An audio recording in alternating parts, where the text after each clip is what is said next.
there's only one number to call. Exactly. Over to you, Ustaz. Assalamualaikum warahmatullahi ta'ala wabarakatuh. Anda bersama saya Nurdin Zainur. Saya Tamliha Khamsan. Anda sedang menonton rancangan Kisah Ruqyah SG. Dah beberapa episod kita dibang benda-benda yang ada di dalam meja kita ni untuk dengan kesedaran supaya masyarakat kita ni tidaklah tertipu ataupun tidak terjebak dalam ilmu sihir atau tidak terjebak lagi dalam penghinaan, kesyirikan dan kemurkaan Allah Subhanahu Wa Taala. Okay.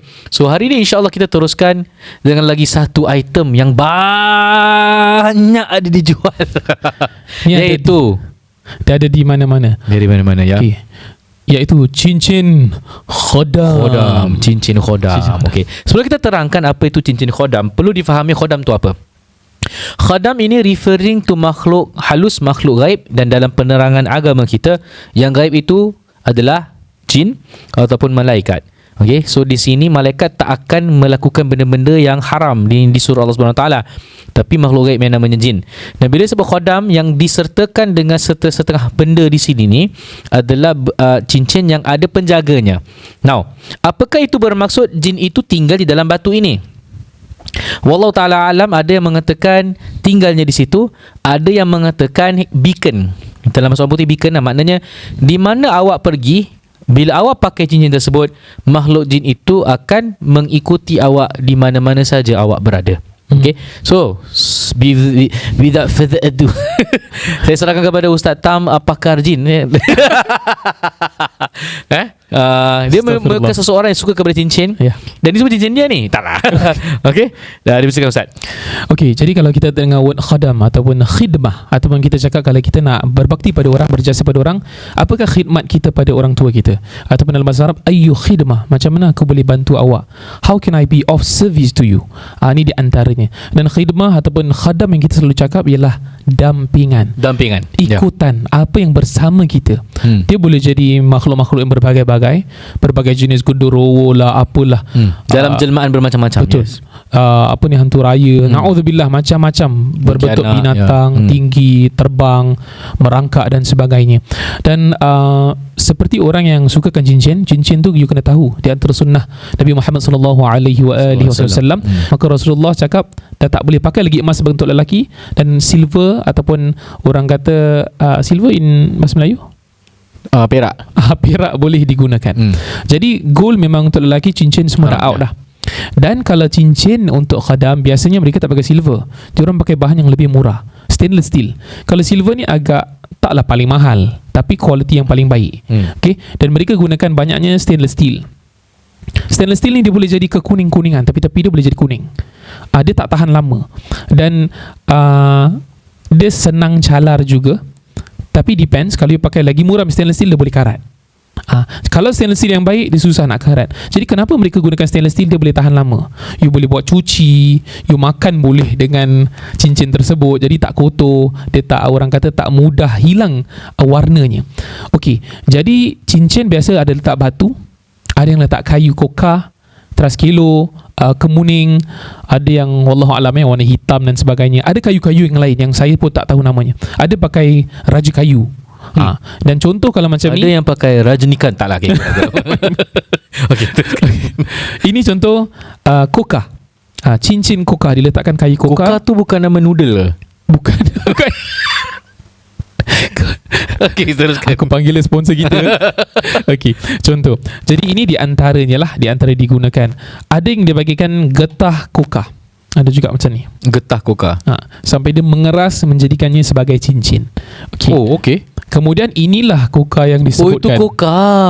Ini bukan kelapa. Bukan kelapa. Ini bukan avocado bukan avocado tua jangan okey. Di antaranya lah. Dan agak keras kayunya, you tak boleh potong pakai pisau pastinya. Gergaji ataupun mesin akan dapat memotongnya, dan mereka akan buat bentuk, orang panggil cabochon. Apa? Cabochon tu macam bentuk oval. Kalau saya salah sebut, sorry cabochon. Dalam bentuk tu lah. Dan mereka akan jadikan cincin. Pada dasarnya, kalau tidak diisi apa-apa, harus, maksudnya kayu ni tak ada apa-apa, okey, hukum asalnya okey.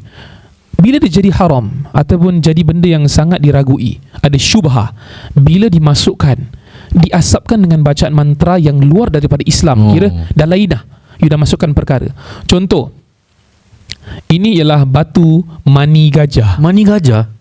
Serius apa nama dia macam gitu? Explicit. Jangan tanya saya macam mana batu ni jadi. Saya tak beli batu ni. Okay. Kita semua dapat. Ya, saya tak tahu macam mana mani ni boleh jadi batu. Dan digunakan Nama je tu. Nama Wallahu a'lam. Ada kata betul, tapi saya rasa tu nama. Serius lah. Dan biasanya berputih-putih, ada yang kekuning-kuningan. Biasanya digunakan untuk mendatangkan seri wajah. Dan kalau kita ada bos kita marah-marah,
bukan saya suruh buat dikatakan nanti bos akan tunduk. Ya Allah. Datangkan haibah yang kuat, you macam berani.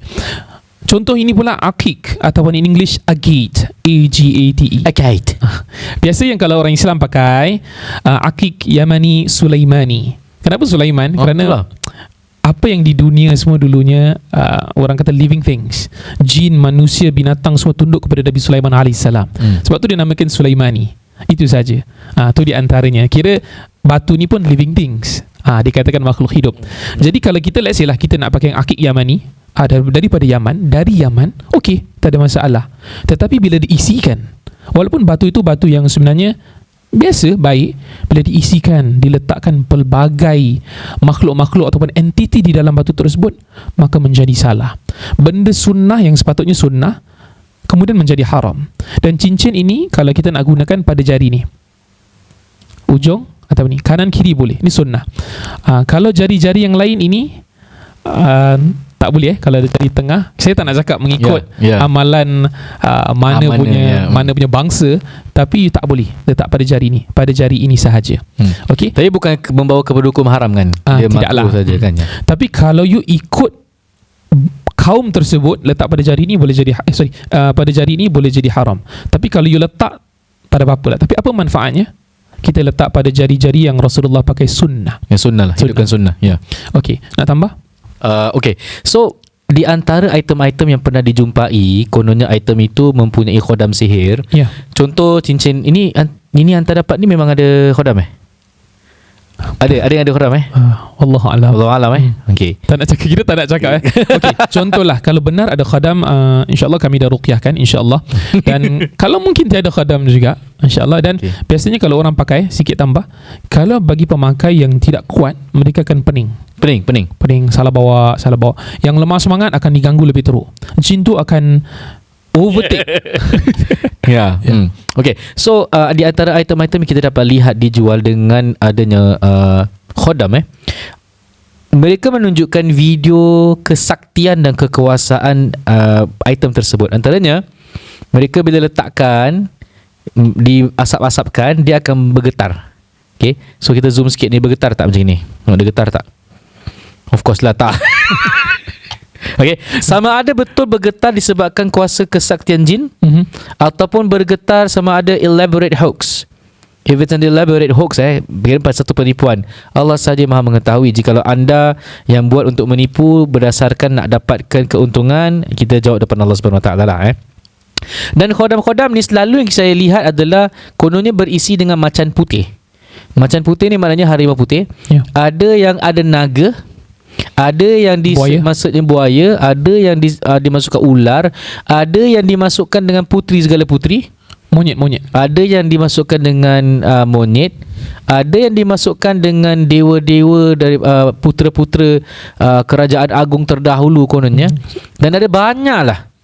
Dan mereka meletakkan dengan pelbagai penggunaan ataupun kekuasaan. Contoh, kalau pakai ini adalah untuk kekuatan, atau pakai yang ini adalah untuk meluaskan rezeki.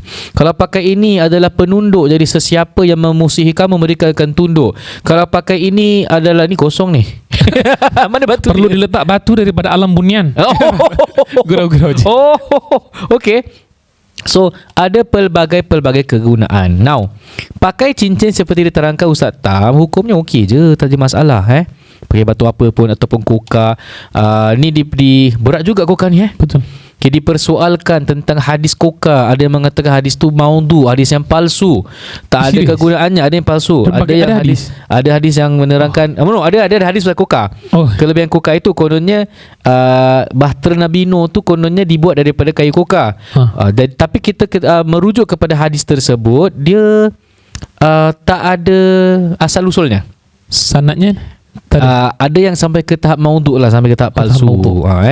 So kalau dah maudhu tu memang tak boleh diamalkan lah. Dan lebih teruk lagi, bila perawat mengatakan pakai cincin kayu koka akan menjaga kita daripada gangguan jin, nonsense. Kami memilih pandangan ini tidak ada dalilnya, tidak ada bernas. Kerana Islam itu agama yang tidak rely kepada item untuk jaga. Agama kita ini, kita eliminate benda-benda seperti ini. Yang akan jaga you adalah Allah Subhanahu Wa Taala. Seru Allah Subhanahu Wa Taala terus dengan bacaan-bacaan Al-Quran dan doa-doa yang baik-baik. So like I say, kalau penggunaan seperti ini tidak ada masalahnya. Tapi kalau rasa dengan niat ada kekuasaan berbeza, maka itu menjadi satu masalah. Now, item-item seperti ini juga dikaitkan dengan gangguan jin nasab, ataupun dinamakan sebagai gangguan jin saka. Leluhur. Apa itu jin nasab? Bermakna mungkin keturunan terdahulu itu pernah berbuat perjanjian dengan jin, kemudian dengan tujuan menjaga dia dan 7 keturunan sebagainya. Dan mesti ada item pusakanya, dan selalunya adalah cincin. Pengalaman saya pernah satu klien ni, kemungkinan jinnya itu adalah bersembunyi di dalam batu. Wallahu alam, kita tak tahu. So apa kita lakukan bila saya dekat dengan orang tu, dia akan sepening-pening nak muntah. Okay, ni kalau mungkin ada sihirnya lah. So apa yang saya buat, kita rendamkan antara contoh macam mana nak membatalkan efek sihir jika benar item itu mempunyai jin. Satunya diterangkan dalam kitab Ruqyah ialah mengambil air, kemudian dibacakan ayat-ayat Al-Quran. Antaranya Al-Fatihah, Ayatul Kursi, Suratul Ikhlas, Suratul Falak, Suratul Nas. Dan saya lebih gemar menggunakan air yang dibacakan Suratul Baqarah. Diterangkan oleh Syekh Abu Al-Bara dalam kitabnya Ruqyah Syar'iyah. Okay. Kemudian celupkan cincin ini. Ni so far tak rasa pening, should be okay, InsyaAllah. Masukkan dalam baldi air, berisi air tersebut. Ada yang mengatakan boleh letakkan serbuk ataupun daripada bidara. Ada pula juga tajribat ataupun eksperimentasi menggunakan kasturi. Saya gemar guna kasturi. Itu cara saya. Bukan cara saya, cara diterangkan oleh ulama. Kita masukkan, kalau nak tengoklah, wallahu alam kalau item itu mendidih mengeluarkan bubble yang banyak, kemungkinan ada efek sihirnya. Okay? Atau kita masukkan kemudian rasa macam electric jolt, atau kita pakai tiba-tiba terlepas macam itu, contoh. Terkejut dengan rasa panas. Tapi kalau memang tengah nervous, memang panas lah kan. Okay? Saya terus terang, saya tak suka layankan sangat. Tapi kalau kita mengikut pengalaman dan apa yang dipelajari, rasa macam macam ada kena-mengena ni. Okay? Especially kalau ia berdasarkan jin nasab, wallahu alam. Jadi kita celupkan, dan kita ada penerangan ulama menerangkan celupkannya 1 malam atau 2 malam atau 3 malam. Okay. Kemudian pengalaman saya pernah ambil cincin tersebut, batunya saya hentak, pecahkan, pam, klien pengsan. Apa kena-mengenanya pun kalau kita nak fikir logik asas saya hentak dia pengsan. Dan lepas tu gangguan tu dah tak ada lagi. Wallahu taala alam bisawab. Allah lebih mengetahui tentang perkara-perkara gaib.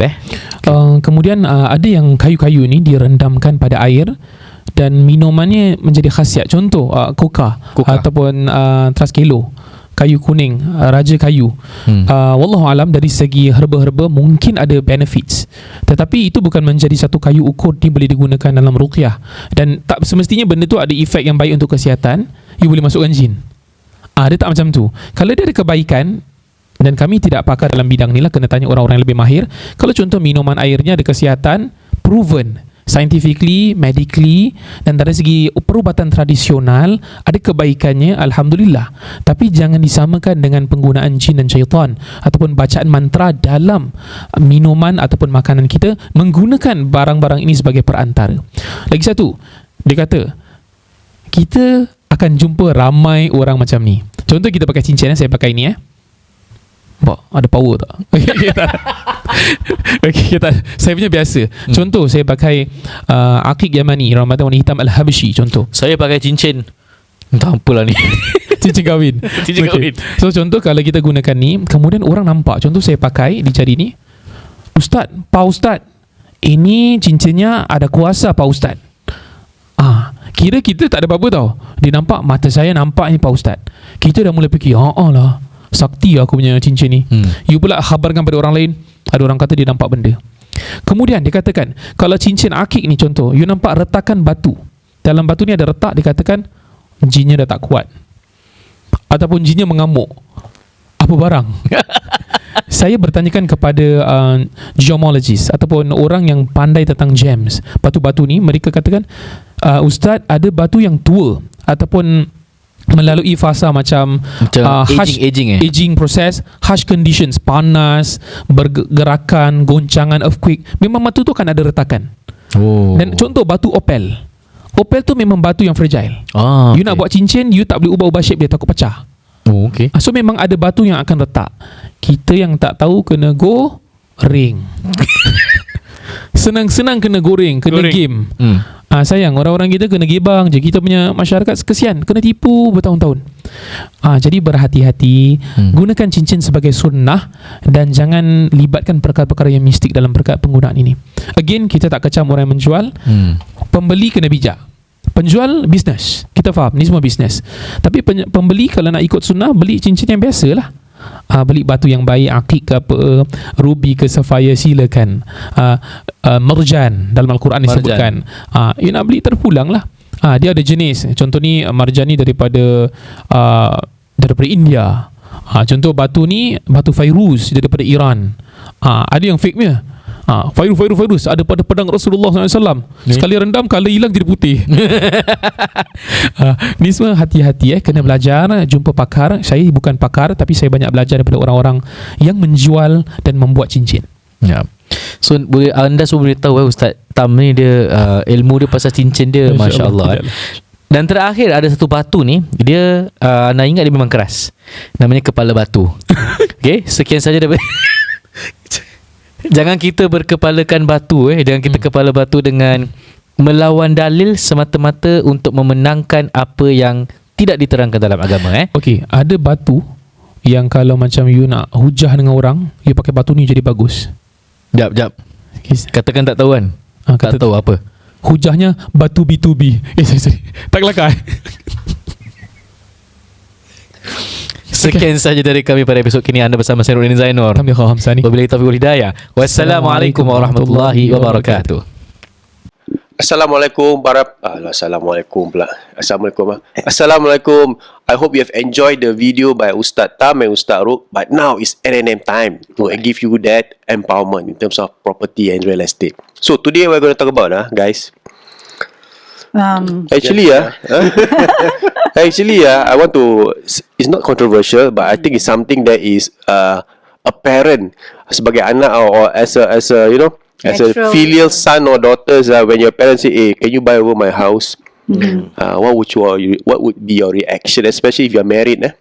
and you are above 35 or whatever, it is important to understand the implication. Of course, you need to be a filial son and daughter. You need to understand the reasons behind why your parents are asking you to do it, or but more importantly, right, what's in for you in the mid to long term lah. When it Do comes what, to Nizam? Do what? do what? Buy over your parents' place lah. Okay. Yeah, that's the thing. I mean, it's at NNM we've received a lot of such inquiries, and of course, just to share a story, recently one of our clients who we just sold their flat in the northeast. Initially, the plan was to buy another resale flat in the east side, looking for a 4-room flat. But when we sold his apartment or his HDB 4-room, he threw a bombshell. He dropped a He dropped a bombshell on me, saying that his father came talk to him and asked him to buy over the house that's the father currently staying because of too much sentiment, guys. Yeah, usually, the parent have been staying in that flat for more than 20 years, whereby from maybe where they all actually grow up. Correct. And then also, eventually, that place also be getting more matured, got a lot of facilities, got amenities, convenience that hard to get nowadays. And if you buy such places, it will be expensive or something like that. So Correct. the parents say, what for? You buy other people's house, just buy my house lah. Yeah, simple lah, make it simple. Don't need to pay agent fee. Yeah. Actually, sentiments aside, is that really the right way to go? Correct. It's not, because if we can know about it, right? Like when you buy over a parent's house, it comes with a whole host of problems. There's so many issues that may crop up that you may not see, because the road to hell is paved with good intentions. Okay, you want to buy over your parents' house, you want to be a filial son, but you're gonna open a whole hornet's nest of Hey, this issues. one going to YouTube, no, you cannot say hell. Oh, No lah. Yeah, basically, you just only see the surface only. You think it's normal, it's okay. I just buying my parents' house, but there's nothing bad about that. But the bigger picture. look at the bigger picture. Yes. What are the people? Who are the people that may have interest in the house? Okay, we for talk about example- maybe you wanna say? Yeah, for example, maybe your father sound it out, but maybe your mother may not have may not see that as a good, because maybe your mother still want to be the queen of the house, right? So if let's say you buy over their flat, then after buying, the mother still want to be the queen of the house, then how your spouse? Or your siblings, for that matter. Yes. Yeah, your siblings has they thought they had a stake, so called in the house, but now it becomes you as the owner. So what's in for them? Yes. I think this is very important to understand from a Muslim family perspective, because we are under the Amla and Faraid does apply when it comes to harta pusaka. Kenapa cakap harta pusaka? Inheritance lah. Inheritance, Okay. sorry. So basically, one thing also apart from that, if you are buying your parents' place, you must understand at what price, because sometimes parents say, never mind, it's my son, so I can sell a bit cheaper lah. Yeah. But don't forget, if you sell cheaper to you, then your parents will get what from that? You're denying them the full Maximize full value. profit. Maximize the profit or value on the open market. But more importantly, your siblings would find it a bit funny that you are, especially if they themselves have their own house, and now you're buying their parents' house at a discounted price. So then it doesn't your sibling boil will say, well. why you favoritism? Yeah. Actually, there's a one thing that is overlooked here, which is where the parents going to stay. Obviously, parents going to be staying in the same house, right? So will the parents be taken care of? That's one thing. Sometimes we have seen many times over where the parents are not enjoying a good quality life staying with their own But some children. of the clients were saying, my parents will now have the flexibility of moving to different children's places. So it is ideal world. In the ideal world, it works. But now we are here not to play the devil but we just want to advocate. table out all the possible Correct. problems that you may Because overlook. Over how many 40 years of experience, we've seen too many lah. Yeah, I too many circumstances that happens after one buy over the parents' flat. Because we must understand, we also have spouses. Spouses also have their own How many things. Needs. I say we, not just me, How many needs, and also the ones that we never. and you have children discussed. and all that. So I think it's important to have a consensus between all your siblings, together with your parents. The reason behind why your parents wants to sell this house to you, and because at the same time, also just now Manso mentioned about, of course, age does matter. if you are above 35, you can buy, of course. But if you are a family and young family below 35, then you are buying an older flat. What are the implications moving forward when it comes to CPF usage, The loan, grants, whether can you utilize grants, everything and to all buy that? this Does flat? it, is it in your favor? We have to we have to think a bit selfish, in my opinion, to give you, the ability to also find value in the property in the future. I think that, guys, yes, only one number to call: 967-04-504. That's right. See you in the next video. Bye.